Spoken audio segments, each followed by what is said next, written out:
जीर्ण वयण जे करंती भावेण अमला असंकलिठा ते हुंती परित संसारी। बोलिए भगवान महावीर पावन चरित गुरुदेव जी। वंदो मन वच काये, भव सागर को तरण में करो हमारी सहाय। जिन शासन जिन वाणी सदा जयवंत हो, श्रवण संग सदा अविचल मंगल हो। मुक्ति को प्राप्त श्रमण भगवान महावीर स्वामी, उनकी परम पावन कल्याणी भागवती वाणी वाचक प्रमुख श्री इंद्र भूति गौतम आदि गणधर भगवंत, जुग प्रधानाचार्य परम पूज्य श्री सुधर्मा स्वामी जी महाराज, उनकी परम पावन पाठ परंपरा वर्तमान आचार्य ध्यान योगी परम पूज्य श्री शिव मुनि जी महाराज एवं गुरुजन सबके पावन चरण सरोजों में मेरा अनंत अनंत वार वंदना नमस्कार। उपस्थित धर्म प्रेमी सज्जनों, माताओं तथा बहनों, 9 तत्वों में आश्रव और संबर और उसमें भी मिथ्यात्व और सम्यक्त्व का वर्णन चल रहा है। मिथ्यात्व, मिथ्या का मतलब गलत, सम्यक्त्व का मतलब जो ठीक है।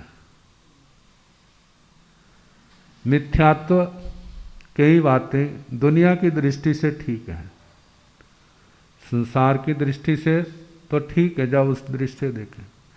जब आत्मा की दृष्टि से देखेंगे, संसार को तरने की दृष्टि से देखेंगे, तब वो ठीक नहीं होंगे। यदि आत्मा ने तरना है, चाहे वह दुनिया की दृष्टि से बात ठीक हो, लेकिन आत्मा की दृष्टि से वो क्या है, गलत है।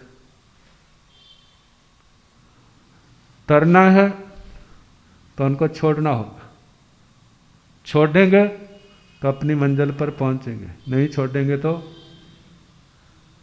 संसार में रहेंगे। एक और 18 पाप हैं और एक और 18 पापों का त्याग है। अब आत्मा को ज्ञान ही नहीं तो 18 पापों का, तो उनको छोड़ेगा क्या। मानो रीसो रीस छोड़ता भी है ना, तो उसका त्याग तभी तक होगा जब तक कोई तकलीफ नहीं आएगी, और जैसे कोई तकलीफ आएगी उसी समय क्या हो जाएगा, जैसे ना मक्खन जमा हुआ है तब तक, जब तक गर्मी नहीं लगी, जैसे गर्मी लगेगी पिघल जाएगा। तो ऐसे ही कितने लोग हैं जो तत्व को जानते ही नहीं, और कितने लोग हैं तत्व को तो जानते हैं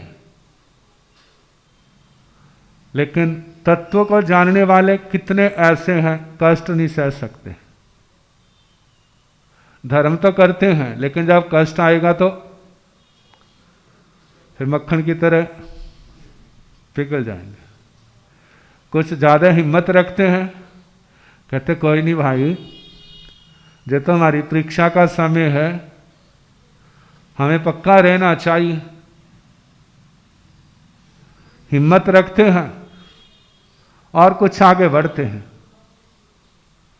यदि आने वाला कष्ट उनकी हिम्मत के अंदर अंदर हुआ तो पार कर जाएंगे, और यदि कष्ट का प्रभाव प्रकोप बढ़ गया फिर वो घबरा जाएंगे, सोचेंगे जिएंगे तो फिर करेंगे, चलो पहले ठीक हो ले।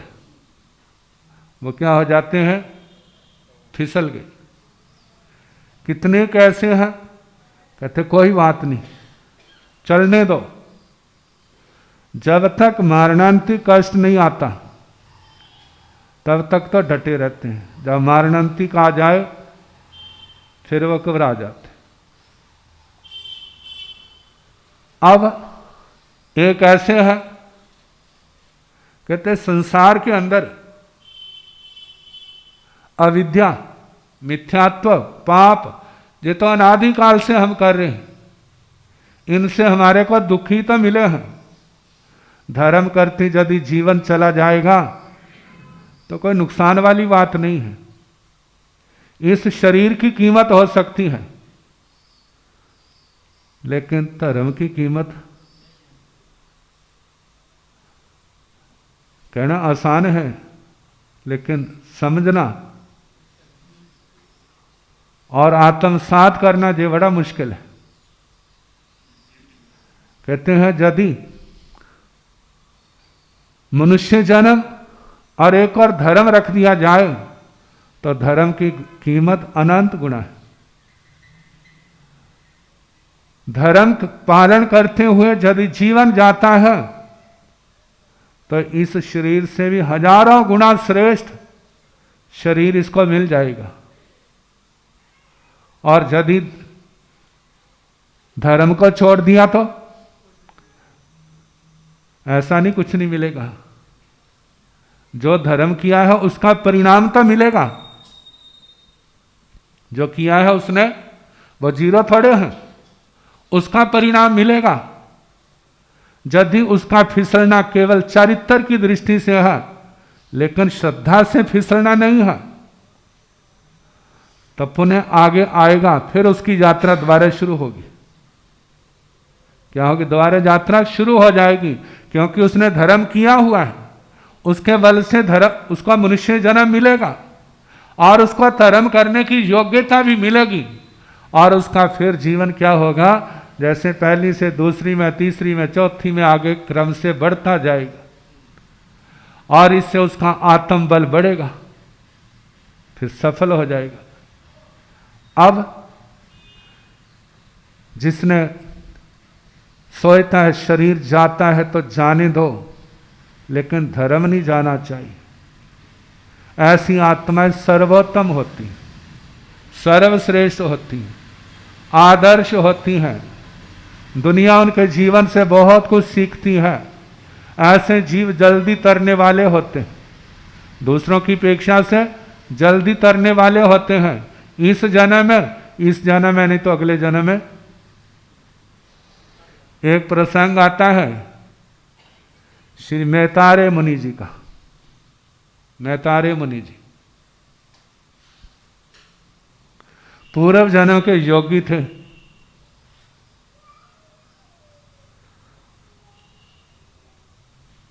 उस योग साधना से देवता तो बन गए थे, लेकिन जाति का मद किया था। इस कारण से निम्न कुल में जन्म हुआ।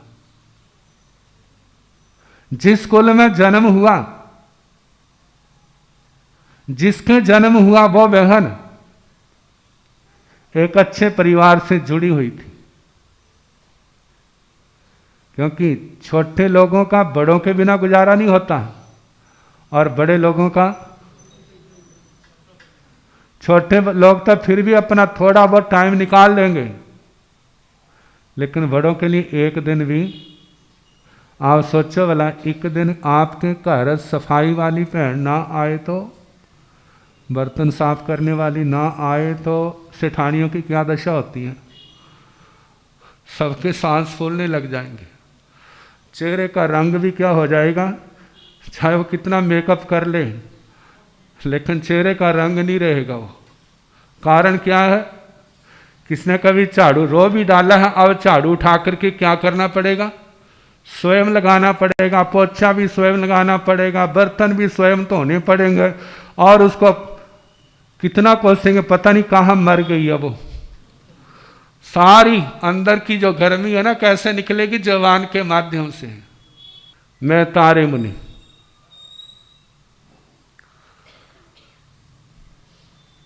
नीच गोत्र का बंद कर लिया, देवता तो पैदा हुए, आगे निम्न कुल में उस घर आया और उसका किसी सेठानी से आपस में प्यार था। और उसके बच्चे नहीं बचते थे, जन्मते ही बच्चे काल कर जाते थे। एक दिन दोनों भैना बैठियां, वो सेठानी अपना दुख रो रही है, पता नहीं मैंने ऐसे कहाँ पाप कर्म किए, मैं क्या हो गई, कोई भी बच्चा बचता नहीं है। और उसको तरस आ गया, कहने लगी बहन मैं तेरे वास्ते क्या कर सकती हूँ, तेरा रोना मेरे से नहीं देखा जाता, मैं निमन जाति क्यों हूं, यदि तुम्हें स्वीकार हो तो अब की बार जो बच्चा होगा तेरा मैं ले लूंगी, या अपना बच्चा तेरे को दे दूंगी।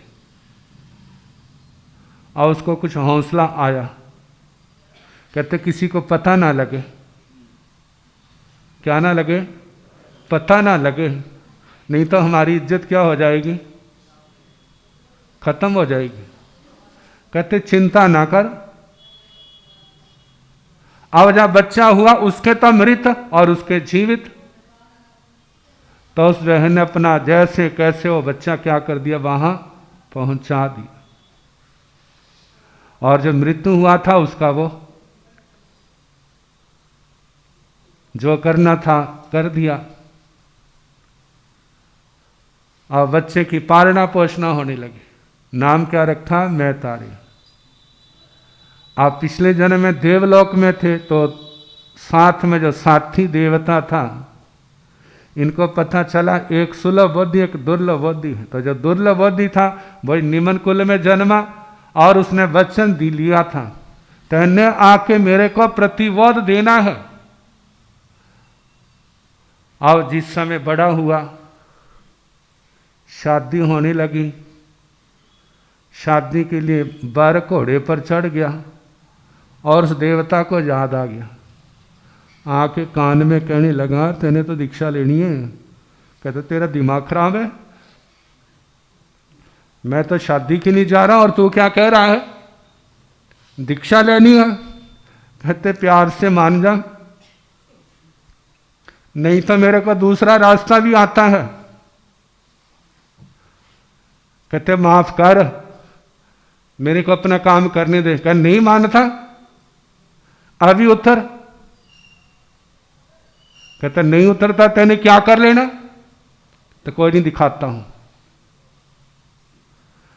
अब उसी सफाई वाली बहन थी और उसके घर से आगे निकलने लगे तो वह देवता उस भाई के शरीर में प्रवेश कर गया। कहने लगा भगवान, यदि वो बच्चा हमारा जीवित होता ना, तो मैं भी ऐसे बारात लेके जाता। और उसने क्या कर दिया, उसको सुना दिया। और इतना कहा तो उससे निकल के उसकी घरवाली के अंदर चला गया।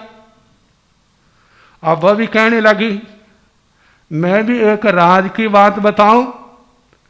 कहते क्या? कहते बेटा तो मेरा ही है। किसका है? बेटा तो मेरा ही। जिस समय उसने सुना, कहते तेरा कैसे है, ये तो सेठ का लड़का है। और जो अंदर की कुंडी थी क्या कर दी उसने, उसको नहीं पता खोलने वाला कौन है, वो देवता। कहते अच्छा, आ गया वो। कहते नीचे उतर, तू तो मेरा बेटा है। हल्ला मच गया। कहते मैं आपका बच्चा कैसे हूं? कहते अपनी मां से पूछ। जब मां से पूछवाया तो उसकी आंखें क्या हो गई। कहते किसी के साथ भी तेरा रंग शक्ल मिलती हो, देख तेरी मां खड़ी है, मैं खड़ा हूं, हमारे से मिलती है नहीं मिलती। आजकल का जमाना नहीं था, उसका खून लेके सैंपल कहां भेज देते, लेबोरेटरी में भेज देते। आखिर बेचारे का जब देखा, उतार लिया। और वह देवता कहने लगा, आया ना रास्ते पर, कहते भाई साधु तो बन जाऊंगा, तेने मेरी इज्जत खत्म कर दी। कहते क्या कर? कहते मेरी इज्जत बना, 12 साल मेरे को दे, फिर मैं क्या कर जाऊंगा, साधु बन जाऊं।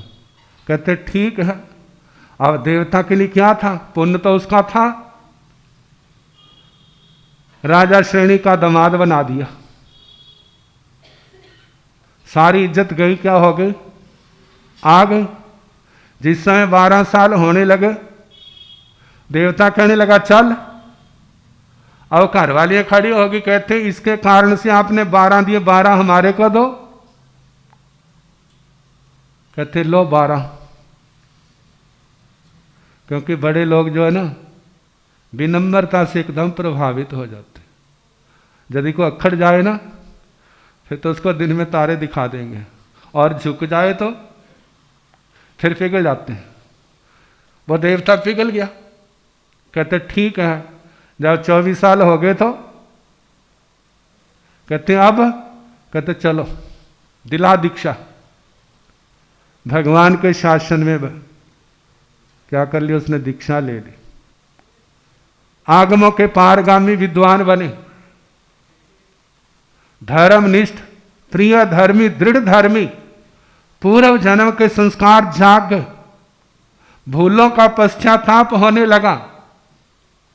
गोश्री को जा रहे थे, एक सुनार रानी का हार बना रहा था, सोने के, जो उनके ऊपर उड़द का आटा। जब संत आए, गोश्री की जांचना की, कहते मैं अंदर देख के आता हूं। अंदर गए, इतनी देर में एक मुर्गा आया, उसने एक एक करके सारे दाने क्या कर लिए, खा लिए। और जिस समय वो भाई बाहर आया, पहला ध्यान कहां गया, सोने के दाने रखे गया, कहां गया, और संत में ही खड़े। कहते महात्मा जी वो कहां गए। और महात्मा जी क्या बोले, कहते जे मैंने सच बता दिया तो मुर्गा मरेगा, और जे मैंने झूठ बोला तो मेरे घर आग लगेगी, मतलब मेरा दूसरा महाव्रत जाएगा। जे मैं कहता मेरे को नहीं पता, तो वो भी तो झूठ ही है, पता तो है। आप बोले तो मरे, ना बोले तो। अब हाथ से पकड़ के अंदर ले गए। कहते बोलो कहां गया, तुम साधु नहीं हो, तुम्हारे सामने काम हुआ, बताते क्यों नहीं हो। अब वो क्या बोले, उसको गुस्सा आ गया। उसने चमड़े का एक रस्सी ली, पानी में डाल दी, नरम हो गई, और उसके मत्थे के ऊपर बांध दी और धूप में खड़ा कर दिया। अब वो सोच रहे हैं, आत्मा तो ही तो कर्मों को करने वाला है, तैने किए तो तेरे को भोगने पड़ेंगे। संसार के सुख तो बहुत भोगे, देवलोकों के भी सुख भोगे। जब वह पुण्य का सुख भोगा है, तो जब पाप भी तो तैने कहीं किया होगा, अब तेरे को भोगना ही पड़ेगा। चाहे रो के भोग, चाहे हंस के भोग। सुख तो बड़े आराम से भोगा जाता है। जब सुख के दिन आते हैं तो ना दिन का पता चलता है, ना पता चलता। तो बताओ भला, जिस दिन कथा में ना अच्छी अच्छी बातें आ जाएं, कहानियां आ जाएं, कोई भजन आ जाएं, चुटकुले आ जाएं, आपका घंटा कैसे निकल जाता कोई नहीं पता चलता। जब कोई थोकड़े की बात शुरू कर दे तो कोई उवासियां लेने लग जाएगा, कोई किसी को नींद आ जाएगी, कोई करवटें बदलेगा, कोई टेढ़ा होगा, कभी कैसे होगा, कितना कुछ होगा। अब सोचते कल तो पता नहीं चला घंटा कैसे निकल गया, आज तो एक एक मिनट भी भारी लग रहा है। तो ऐसे ही सुख के दिन तो कैसे निकल जाते हैं कोई पता नहीं चलता, और जिस समय दुख के दिन आते हैं उस समय बड़ा महसूस होता है। अब आत्मा को समझा रहे, दूसरे को नहीं। तैने इतने शास्त्र सुने, तैने इतनी पढ़ाई की, तैने गुरुओं के इतने उपदेश सुने, इतना कुछ किया, आज तेरी परीक्षा का समय है। अपने व्रत से विचलित नहीं होना, इस सब को सहना है। अब जैसे जैसे धूप में वो चमड़ा सूखता जा रहा है उतना उतना तंग होता जा रहा, मांस के अंदर धंसने लग पड़ा, अक्खां बाहर बाहर को आने लगी। और बार बार कह रहा महात्मा जी बता दो जे पाप मेरे सिर पर ना चढ़ाओ। लेकिन महात्मा जी क्या बोले, फिर कहते हैं महात्मा लगता बड़ा, महात्मा नाम का बड़ा दुष्ट है जे, इतनी तकलीफ से आ रहा, लगता पक्का चोर है जे, साधु के रूप में बड़ी वेदना हो रही। लेकिन समता रखिए, आत्मा तेने भी तो ऐसे बांधे होंगे। कथाकार कहते हैं केवल ज्ञान केवल दर्शन हो गया वो तो सिद्ध गति को चले गया और शरीर धड़ाम से नीचे गिर गया। अब वो सोचते हैं, वो सोने के वो भी गई और ये पाप भी मेरे सिर पर चढ़ गया। लोगों ने साधु को आते देखा है लेकिन जाते नहीं देखा। बात तो प्रकट होगी, क्या करें अब, इसके संस्कार कहाँ करूं। पुराने जमाने में जगह खुली होती थी और उसने लकड़ियां मंगवाई। जैसे एक ने लकड़ का गट्ठा ऐसे गिरा, इसमें टाइम भी हो चुका था और पास में वही मुर्गा था। इतना उसको धक्का लगा, मल के रास्ते से उसके सारे वो क्या हो गए, जो सोने के दाने थे बाहर गए। जब देखे और सुनार के दुख का कोई आर पार नहीं। कहते इस मुर्गे की रक्षा के लिए उन्होंने अपना बलिदान दे दिया। सारे गिन लिए उसने, ना कम ना ज्यादा। कहते इसकी रक्षा के लिए उसने अपना जीवन दान दे दिया और वो संस्कार तो कर दिए। अब उस साधु का भेष स्वयं पहन लिया और उस घर से कहते जो राजा का दामाद है, राजा पता नहीं किस कैसे मेरे को मारेगा। अब राजा को पता चला, देखा साधु के भेष में। कहते ठीक है, मेरे डर के कारण से तैने साधुपना ले लिया है, इस भेष में तो कुछ नहीं कहूँगा, लेकिन जे भेष छोड़ा ना फिर उसके बाद तेरे को छोड़ दूंगा। अब साधुपना तो पाल रहा है, लेकिन जे दिमाग पर बोझ, मेरे सिर के ऊपर एक ऋषि हत्या का पाप है। किसका पाप है? ऋषि हत्या का। ज्ञानी जनों के चरणों में अपना प्रश्न रखा तो उन्होंने कहा पूर्व जन्म में तुम एक गिद्दड़ थे और वो क्या थे, एक राजकुमार थे। रात को चिल्लाए थे, तेरे को पकड़वा करके उन्होंने तेरे को क्या किया, ऐसे ही मारा जैसे तैने मारा था। अब उन्होंने मोक्ष में जाना था, लेकिन कर्म भोगने के लिए तेरे घर आ गए और ये मुर्गा क्या बना, उसका निमित्त बना। अब सुन के बोझ हल्का तो हुआ। कहते ऐसे कर्म जीव को छोड़ते नहीं है, ये तो भोगने ही पड़ेंगे। अब मेरे को संसार से तरना है। अब संयम पालन करके अपना कल्याण करने लगे। जहां पर बात जो थी मैंने सुनानी है, उसने शरीर छोड़ दिया लेकिन धर्म नहीं छोड़ा। कहते एक मोम के गोले के समान लोग होते हैं, 1 लाख के गोले के समान होते हैं, एक लकड़ के गोले के समान होते हैं, एक मिट्टी के गोले के समान होते हैं। मोम का गोला तो है, थोड़ा सा अग्नि के पास रखेंगे पिघल जाएगा। लाख को और उससे ज्यादा हीट मिलेगी, गर्मी मिलेगी तो पिघल जाएगी। लेकिन लकड़ को चाहे धूप में रखो चाहे छाया में रखो, उसके ऊपर कोई असर नहीं पड़ेगा। अग्नि के पास रखोगे कोई असर नहीं पड़ेगा, लेकिन जब अग्नि के अंदर डाल दोगे तो वह जल करके राख हो जाएगा। लेकिन मिट्टी का गोला छाया में रखा है, जैसे जैसे पानी सूखता जा रहा है पक्का होता जा रहा है। धूप में रखा और पक्का हो गया, अग्नि के पास रखा और पक्का होगा, हो गया जब अग्नि के अंदर डाल दिया, अब तो क्या हो गया, वो पक गया। अब ना तो उसको धूप का असर है, ना सर्दी का, ना गर्मी का, ना पानी का भी कोई असर नहीं है। ऐसे ही धर्म करने वाले लोग पहले तो मोम के गोले के समान, दूसरे लाख के गोले के समान, तीसरे लक्कड़ के गोले के समान और चौथे मिट्टी के गोले के समान। हमें कैसा होना चाहिए? कहते होना तो मिट्टी के गोले की तरह चाहिए, लेकिन है कैसे? कहते कोई बात नहीं, जैसे है हम भी बन सकते हैं, लेकिन अभ्यास करेंगे तो। सत्संग, शास्त्र स्वाध्याय, अच्छे लोगों की संगति और अपनी ओर ध्यान देना।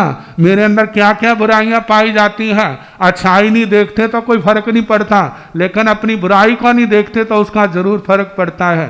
कहा उसको देखो, कहा एक दोष ऐसे हैं आप सावधानी बरतें तो उनसे बच सकते हैं, और एक दोष ऐसे हैं जिनको आप अभी छुटकारा नहीं पा सकते, छोड़ नहीं सकते।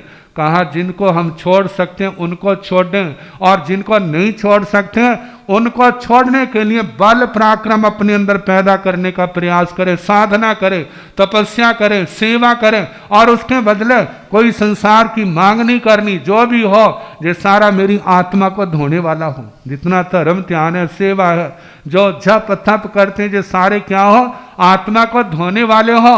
जैसे जैसे आत्मा धुलती जाएगी, शक्ति बाहर से नहीं आएगी, बाहर की किसी की दी हुई शक्ति सदा अधूरी होती है, वह कभी भी ले सकता है, लेकिन अपने अंदर प्रकट करो। जो अपने अंदर प्रकट होगी उसको कोई ले नहीं सकता, लेगा तो उसको वापस डबल करके देना पड़ेगा।